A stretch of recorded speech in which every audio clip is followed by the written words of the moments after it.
Hello, everybody. Michael Parks at WHP 580. We are at the Mid-Atlantic Air Museum in Reading, maam.org,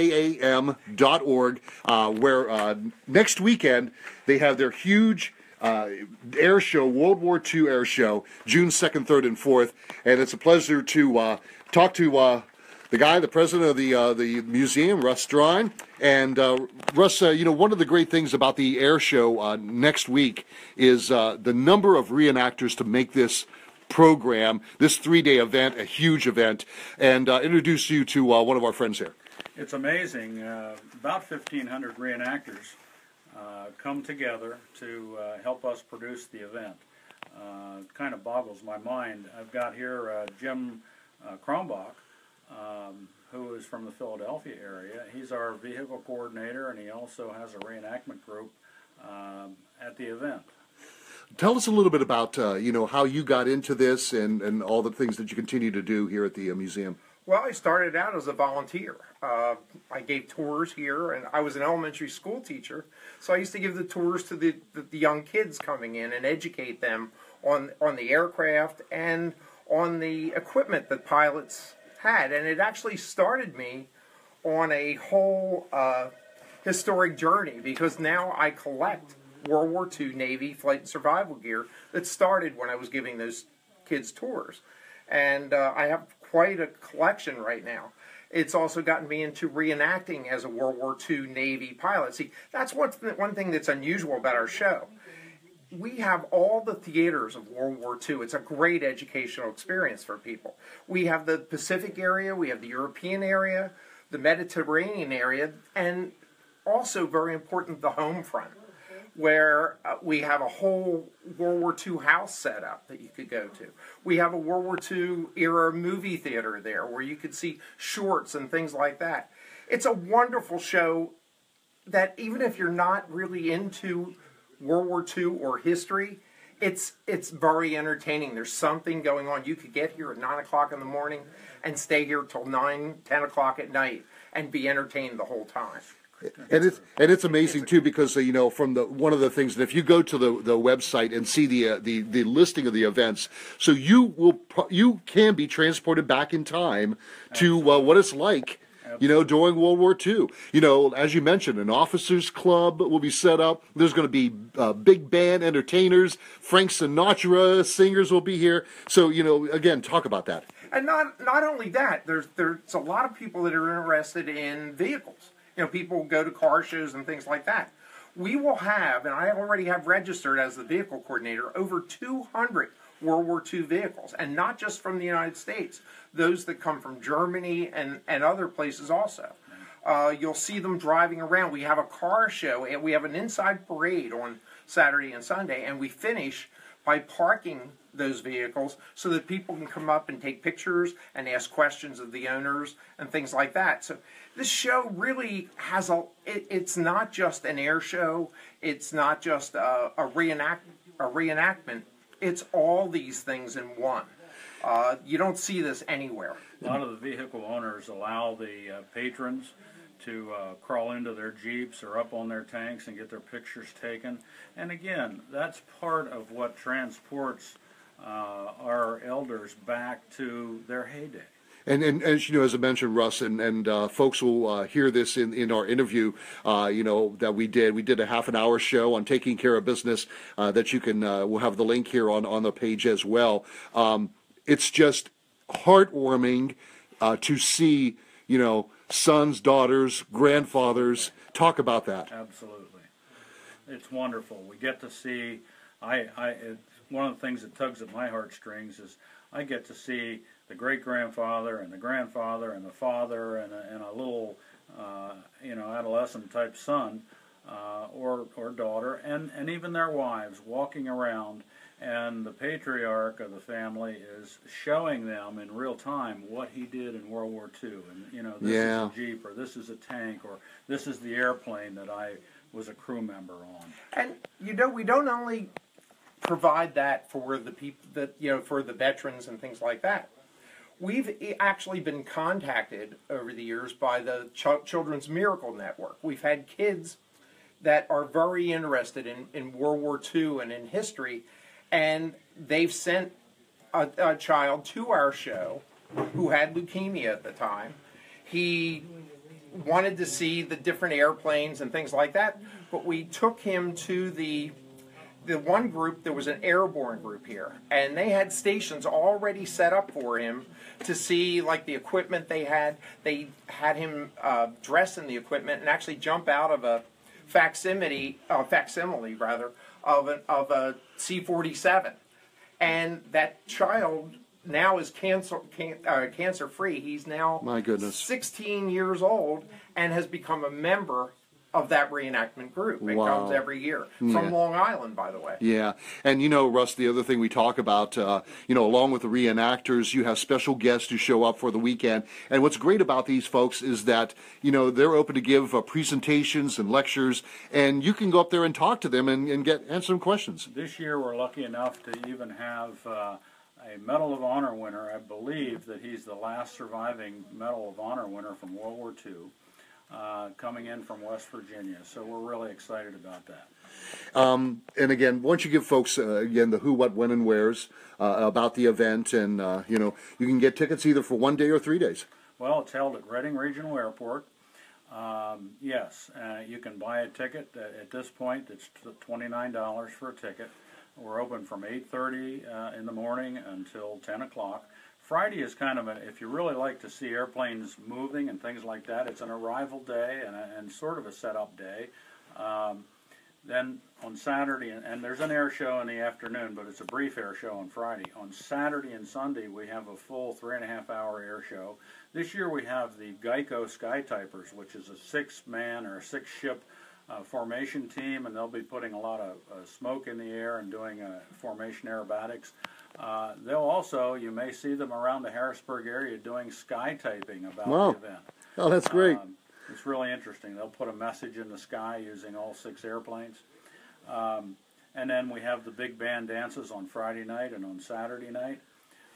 There's swing dancing. And I also wanted to mention that a lot of the visitors that come to the event, now I'm talking patrons, increasingly they are dressing in World War II era costumes.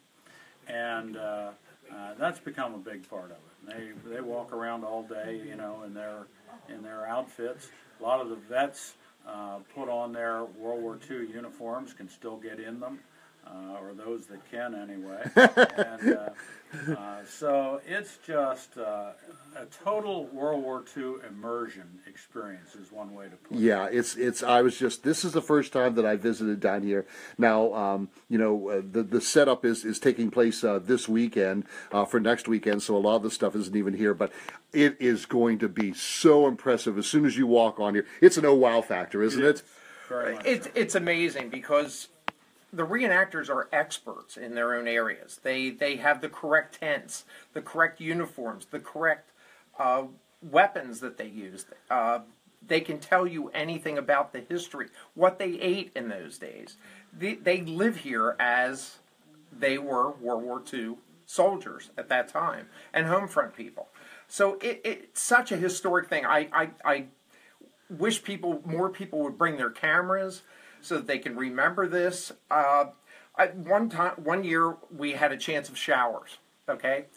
And someone said, well, why should we come if there's showers? But you see another whole side, because these fellas show you how they cope with the weather there. Yeah. I mean, that they're wearing the rain gear that they had. They're moving their vehicles around as if it was, you know, the weather. Because it rained in Europe. It rained a lot in the Pacific. Yeah. It was hot there, you know. So you can get to see all of the different types of things and how these people coped with the situation that they were in. It's just an excellent, historic, wonderful weekend. And I want to tell people that it's really important to get a 3-day pass if you can, because you can't, it's, you know, it's almost like going to Disney World. you can't see it in one day. And every day is different because there are different events and exhibits and events going on. Yeah. All right. Hey, again, this is going on next weekend. Go to the website to learn more, maam.org. And as before we sign off, we're just going to take a quick walk around, Russ, and just give folks a quick tour of the museum. So if you guys would just want to walk along with me and just talk about it. So as you know, you're coming through the museum itself. You start back where we started, and then you're going to come in here. And again, the displays, guys, you'll see everything from... This is just a small sampling of our displays. It's kind of it's where we start our tours, and it's where we explain what and the type of things that you're going to see. And then we go on from there to the aircraft ramp and the main museum. And then, out here is, where I'm pointing now, out here on the tarmac in this area. So is this primarily like the big staging area of like where most of the aircraft will be? Well, actually, if you can see that fence way out there. Oh my goodness, yes. We encompass about 40 acres here We on the airport. We also try for the show. We try to put the airplanes in the theater where they flew. Wow. So we have the Navy Corsair and Wildcat in the Pacific area. We have the P-51 in the European area. We also have RAF planes like the Spitfire, Hurricane. They're in the British areas. Wow. So you see them in that, in the same areas that you would have seen them in. Yeah. Now here we have like some wonderful planes. We have this Eastern airplane here, the Eastern Martin 404. And that's here 24/7. Yeah, so you'll see this is today is like a normal day where you're actually coming down and people are coming into the museum and taking tours. So these planes are here all the time, as is pretty much the case of the planes that are in the hangar, correct? Yes. All right, so in World War II, of course, the B-29 bombed Hiroshima and ended the war. Well, last year we had several chaps from Japan come to fly in the airplane that bombed their homeland. And that was really a moving experience for me. My goodness. As you mentioned to me in my interview, this huge beast right here is? The Grumman Tbm Avenger. It's the type like George Bush the Elder flew in World War II. Wow. And then, amongst other, mostly in this hangar area, most of these, if not all of these, will be moved out because, as you mentioned, this hangar will be a huge area for like where a lot of the events will be happening up next weekend, correct? That is correct. The airplanes all come out and go on display outdoors. Wow, and it's just amazing. The other thing that we wanted to point out, if they can't make it this weekend, you also do rides in planes almost every weekend or once a month? One weekend a month. We do aircraft rides in either the Boeing Stearman, that's the yellow one that you see right there in front of you now, open cockpit biplane, or a World War II Navy advanced trainer called an SNJ. Wow. And they can call ahead and schedule those rides. What's the biggest plane that'll be appearing next weekend for? Is there like the one that's like most impressive? What do you think? What's the biggest? The B-29 is. The B-29, and if you can maybe explain to folks who are not familiar with the B-29, so how big is the B-29? Well, it has a wingspan of 150 feet. My goodness. It's got four 2,500 horsepower engines. I think it flew with a crew of 11 people. Was it a bomber? Bomber. Okay. Yes, huge bomber. Wow. They were primarily based in the Pacific. Yeah.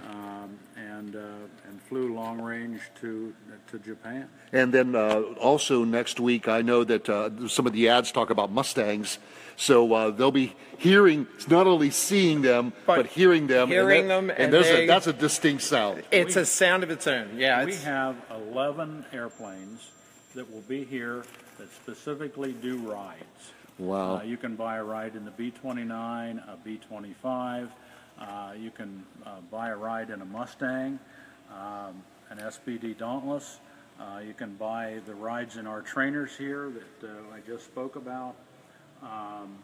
Curtiss Helldiver, any number of World War II airplanes giving rides. Well, this is, anybody, and as you mentioned, male, female, young, and old, they will have a blast seeing this museum, which is open throughout the year, except for certain holidays. But next weekend, for that June 2nd, 3rd, and 4th, to come down for that 27th annual weekend is just going to be wonderful. Michael, it's really one way to describe it would be a Renaissance fair of World War II. And I think that everybody they owe it to themselves to come out and see the event and see what goes on. Well, gentlemen, again, it was a pleasure and an honor to come down here and be a guest at the museum, and to help you get the word out about the show next weekend. Go to the website to learn more. It's maam.org, and also you can hear our podcast of our interview and hear our live interview this coming Saturday morning on WHP 580 with me, with Michael Parks, on Taking Care of Business. One more thing, Russ? Yes, and when they click on our website of maam.org, they'll see a laundry list on the side, and then they need to click on World War II weekend, and it will take them into that, and it'll give them all the details. They can see photographs from previous year's events and what goes on here, and really get a good flavor and idea of what it is. And I'd just like to say in closing that if you come here this year, I guarantee you will be back in future years. I believe it. I definitely believe it. Again, guys, thank you so much, and so long from the Mid-Atlantic Air Museum in Reading.